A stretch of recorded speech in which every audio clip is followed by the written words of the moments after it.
আজ বন্ধুরা আমি তামার, কাঁসার আর পিতলের বাসন নিয়েছি। সেই বাসনপত্রে পুরোনো দিনের প্রচুর দাগ পড়ে আছে। কীভাবে পরিষ্কার করবেন কম পরিশ্রমে সহজে দাগটা উঠে যাবে, আমি সেটা দেখিয়ে দেব। পুরো ভিডিওটাই দেখুন আমি কিভাবে পরিষ্কার করি। এই যে দেখুন তামার ঘটি, কেমন তামার ময়লা পড়ে আছে আর পুরো কালো হয়ে গেছে। ভেতরটা দেখুন, খুব সহজে এগুলোকে আমি এখন পরিষ্কার করে নেব। আর এই যে দেখুন কতদিনের পুরনো দাগ, এই সব উঠে যাবে। প্রথমে আমি তামার ঘটিটা পরিষ্কার করে নেব। তার জন্য আমি এখানে হালকা গরম জল নিয়েছি। এমন গরম জলটা হবে হাত দেওয়া যাবে। এই গরম জলের মধ্যে আমি 2 চামচ লবণ দিয়ে দিচ্ছি।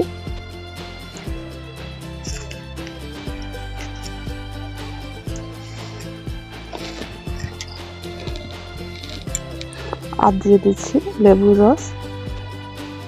আমি একটি লেবু নিয়েছি, সেটা কেটে এখন লেবুর রসটা দিয়ে দিচ্ছি। একটি লেবু কিন্তু পুরো লেবুর রসটাই দিতে হবে। যত টক হবে তত কিন্তু পরিষ্কারটা ভালো হবে।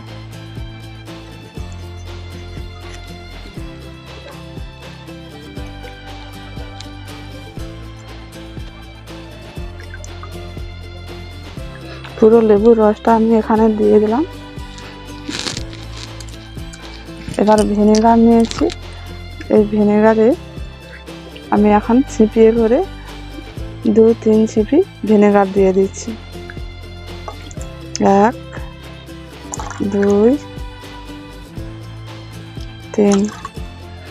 এটা হলে আমার এটা পরিষ্কার হয়ে যাবে। এটাকে ভালো করে জলের সঙ্গে একটু মিশিয়ে নিতে হবে।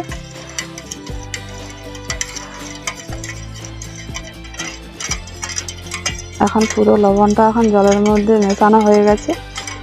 এবারে আমি তামার ঘটিটা এখন জলের মধ্যে বসিয়ে দিচ্ছি। এইভাবে করে বসিয়ে একটুক্ষণ রাখতে হবে, তাহলে আস্তে আস্তে কিন্তু পুরো দাগগুলো উঠে যাবে। একটু পরে আমি তামার ঘটিটা তুলে নিচ্ছি। কেমন দাগটা উঠে গেছে দেখুন। যতটা পর্যন্ত জলটা রয়েছিল ততটা পর্যন্ত পুরো কিন্তু উঠে গেছে। আর বাকিটা এইভাবে করে আমি জল বুলিয়ে ভালো করে তুলে নেব। এই দেখুন জল দেওয়ার সঙ্গে সঙ্গেই কতটা পরিষ্কার হয়ে যাচ্ছে দেখুন। এই দেখুন এই তামার ঘটিটা কত অল্প সময়ের মধ্যে দাগটা উঠে গেছে, কি সুন্দর।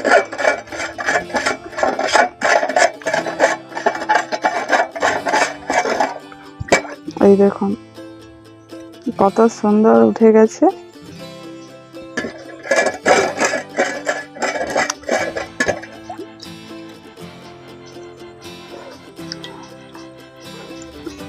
এই দেখুন ওপরটাও কি সুন্দর উঠে যাচ্ছে। দেখুন তামার ঘটির বারটা কত সুন্দর পরিষ্কার হয়ে গেছে। এবার ভেতরটা আমি এখন পরিষ্কার করে নেব। এখন এই জলটাকে আমি ঘটির মধ্যে ঢেলে দিয়ে কিছুক্ষণ রেখে দেব। এই দেখুন জলটা এখন দিয়ে দিয়েছি। তারপর পিতলের বাসনগুলো এখন পরিষ্কার করে নেব। কাঁসার আর পিতল বাসন পরিষ্কার করার জন্য আমি 1/2 কাপ আটা নিয়েছি। এর মধ্যে এখন ভিনেগার দিয়ে একটু পাতলা ব্যাটার তৈরি করে নেব। এই আটা কিন্তু সবার বাড়িতেই আছে। আটা দিয়ে খুব সহজে কিন্তু এই বাসনগুলো পরিষ্কার হয়ে যাবে।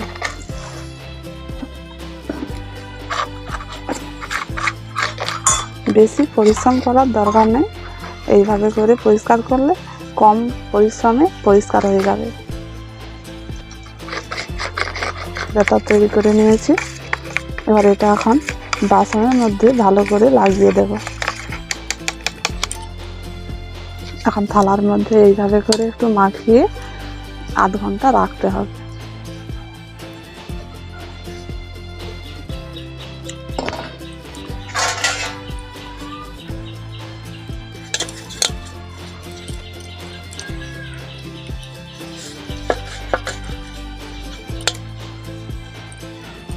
ঘষতে ঘষতে এই দেখুন কতটা কালো কালো দাগগুলো উঠে যাচ্ছে।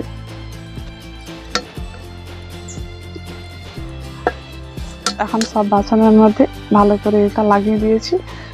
এবার এটা আধ ঘন্টার জন্য এখন থাক। আমি এখন তামার ঘটিটা ভালো করে পরিষ্কার করে নিচ্ছি।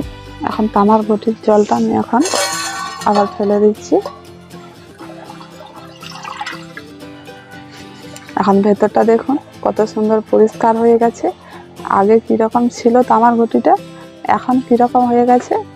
আর এই যে ভেতরে যে কালো দাগটা রয়েছে না, আমি যখন এই ঘটিটা কিনি তখন কিন্তু এই কালো দাগটা ছিল, এই জন্য এখনও সেই কালো দাগটা আছে, ওঠেনি। আর কিন্তু বাকিটা পুরো উঠে গেছে। এই দেখুন পুরো পরিষ্কার হয়ে গেছে। আগে কত ময়লা এবং কালো ধরনের ঘটিটা ছিল। এখন এটাকে একটু ভালো করে জল দিয়ে ধুয়ে নিচ্ছি। এইরকমভাবে দোকানে কিন্তু বিক্রি হয়, পুরো নতুন ঘটির মতো হয়ে গেছে।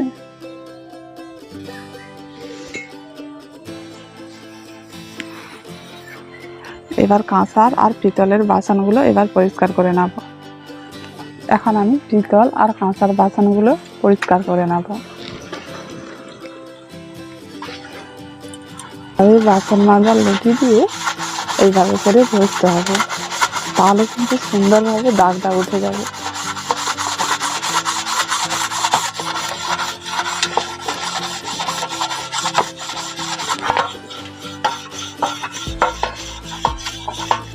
এখন আমি পরিষ্কার করে ঘষে নিয়েছি।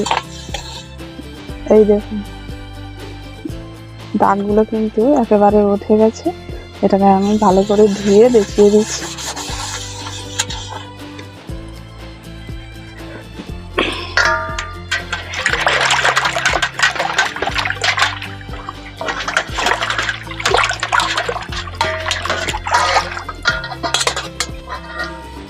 আপনারা দেখতেই পাচ্ছেন কত দাগ ছিল এই থালার মধ্যে, পুরো পরিষ্কার হয়ে গেছে।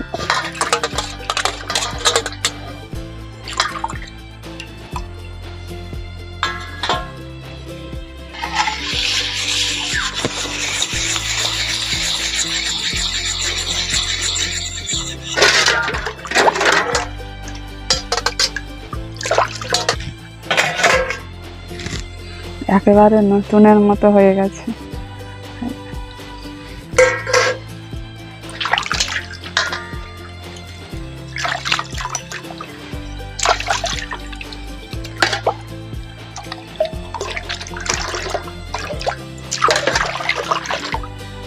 এখন বাসনগুলো আমি ধুয়ে নিয়েছি, এখন কি সুন্দর চকচক করছে, কিন্তু বেশি দিন যাবে না, এ কিন্তু ঝাঁপ পড়ে যাবে। আমি অনেক দিন থাকার জন্য এখন আমি অল্প করে একটু সরষের তেল মাখিয়ে নিচ্ছি, তাহলে কিন্তু এই চকচকা ভাবটা অনেক দিন ধরেই থাকবে। একটু অল্প করে মাখিয়ে নিলে তাহলে আর অত তাড়াতাড়ি ঝাঁপ পড়বে না।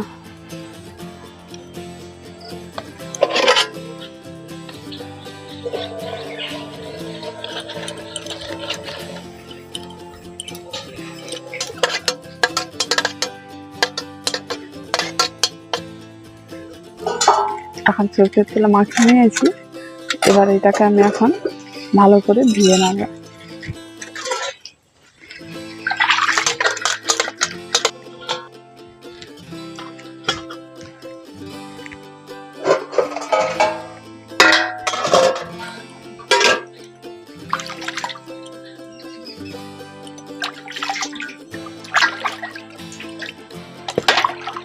এভাবে সরষের তেল মাখিয়ে ভালো করে ধুয়ে পুছে নিলে এই চকচকা ভাবটা অনেক দিন ধরে থাকবে।